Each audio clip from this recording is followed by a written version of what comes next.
इथे येऊन सभा घेऊन तुम्हाला विश्वास देतोय की यापुढे कुठलाही दगड तुमच्या दिशेने आला तर तो दगड त्या दगडचा प्रत्येक हिशोब चुकता होईल हा विश्वास तुम्हाला देऊन जातोय मी. काही चिंता करू नका, हे कुठे जात नाही, कुठे जात नाही. शेवटी काय करणार?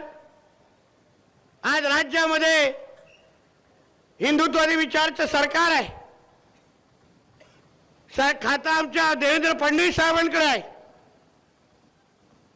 FIR मध्ये आज नाव आलं नसेल, कोण असेल वाचवणारे कुठे बसलेले, पण ते का आमच्या मुख्यमंत्री साहेबांपेक्षा मोठे नाही. संबंधित काही खात्यातल्या लोकांनी लक्षात घ्यावं. म्हणून उद्या जेव्हा फडणवीस साहेबांकडे हा विषय जाईल तेव्हा मग उत्तरं जेव्हा द्यायला लागतील ना, तेव्हा तुम्हाला तेव्हा जेव्हा कोण वाचवायला किंवा फोन करण्यासाठी आले होते ना, ते सगळे फोन ऑफ करून बसतील, हे लक्षात ठेवा. तेव्हा आजूबाजूचे पण फोन त्यांना देणार नाहीत, हात कापतील. ते नको रे बाबा, उगाच असलेली खुर्ची पण जाईल असे बघून पळून जातील. म्हणून उगाच कोणाच्या नादात लागायचं, कशाला लागायचं, ह्याच्याबद्दल विचार करा. विकास आणि ह्या सगळ्या गोष्टी होत राहतील, पण हा आमचा समुद्र किनारा हा सुरक्षित ठेवण्यासाठी या खात्याचा मंत्री म्हणून नितेश राणे मंत्रालयामध्ये बसलाय. एक तुम्ही लक्षात ठेवा, कोणाची मस्ती चालून देणार नाही. हे जे काय वळवळ करणारे जे हिरवे साप आहेत ना, ह्यांना कसे नीट करायचे ना, सगळी औषधं आमच्याकडे आहेत. कोणाला इंजेक्शन चालतं, कोणाला गोळ्या चालतात औषधाच्या, सगळं आहेत आमच्याकडे. म्हणून तुम्ही योग्य पद्धतीने, तुम्ही आता ज्या पद्धतीने एकजूट दाखवली आहे, आज जे ताकदीने आपण जे इथे जमलोय, एक हिंदू म्हणून तुम्ही एकत्र राहा. मी तुम्हाला विश्वास देतो, कोणीही वाकड्या नजरेने बघणार नाही, हा विश्वास देऊन तुम्हाला दाखव. शेवटी हिंदू म्हणून एकत्र राहण्याची गरज आहे. बघा काय चाललंय आजूबाजूचे देशामध्ये, राज्यामध्ये. काश्मीर बद्दल ऐकताय, वाचताय, काय झालं तिकडे? जात विचारली, धर्म विचारला नाही, जात विचारली, भाषा विचारली नाही, विचार फक्त धर्म विचारला. की काय बाबा कुठला धर्म? हिंदू आहे ना, मारा गोळी आला. हे लक्षात ठेवा. पहिलं आपण उगाच मांडीवर बसवायला जातो, नाही ये भाईचारा है, गंगा जमुना तहजीब है, हम सब एक है, घालतात मडुंगणामध्ये हम सब एक है. तेव्हा नाही आठवण करत. बघा आता काश्मीरमध्ये एकेकाच्या स्टोरी येत आहेत टीव्हीवर, कशा ती लहान लहान मुलं आपला अनुभव सांगतायत. माता भगिनींना सिंदूर बघून त्यांच्यावर गोळा झाडला गेला. त्यांना त्यांचं जे काही काय म्हणायला सांगितलं, त्याला कलमा कलमा कलमा म्हणायला सांगितलं. ज्याला म्हणत होते, जे त्याला म्हणता येईल तिथे डोक्यावर गोळ्या मारून संपवलेला आहे. मग कशाला नाटकं सहन करायची यांची? हे जे काय पाकिस्तानचे गोडवे घालणारे जे कोण इकडे जिहादी आहेत, त्यांना जसा तसं उत्तर देण्यासाठी हिंदू समाजाने तयार राहिलं पाहिजे. बघा योग्य आहे, तिथून कडवेपणा दिसताय.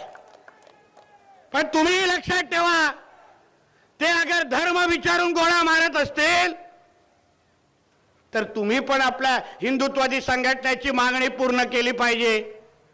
ते धर्म विचारून अगर गोळ्या मारत असतील तर तुम्ही कमीतल्या कमी धर्म विचारून तरी तुम्ही खरेदी करा.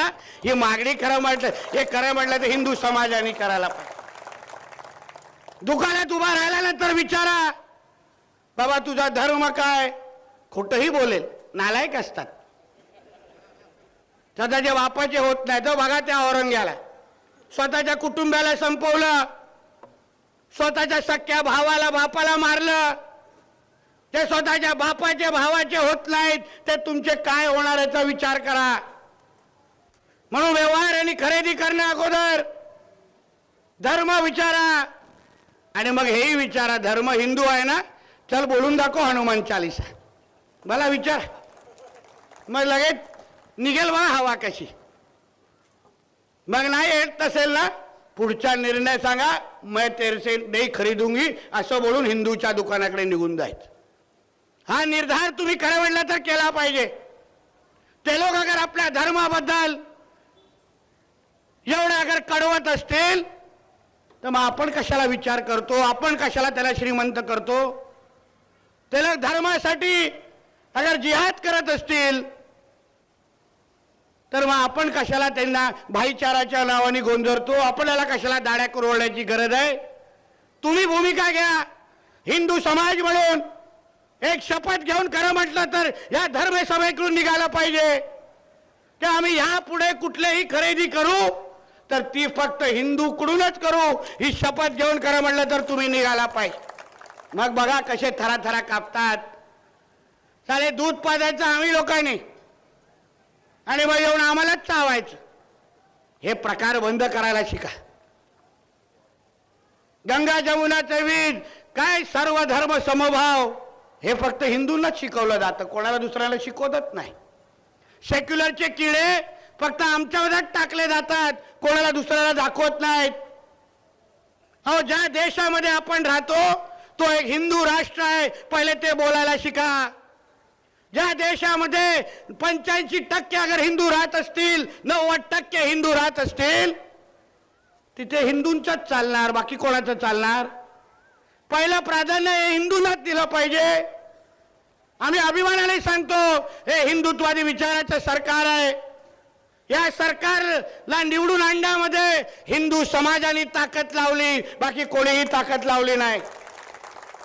हिंदू समाजाच्या मतांमुळेच आज आम्ही मंत्री म्हणून त्या मंत्रालयामध्ये बसलोय, हे आम्ही अभिमानाने सांगतो.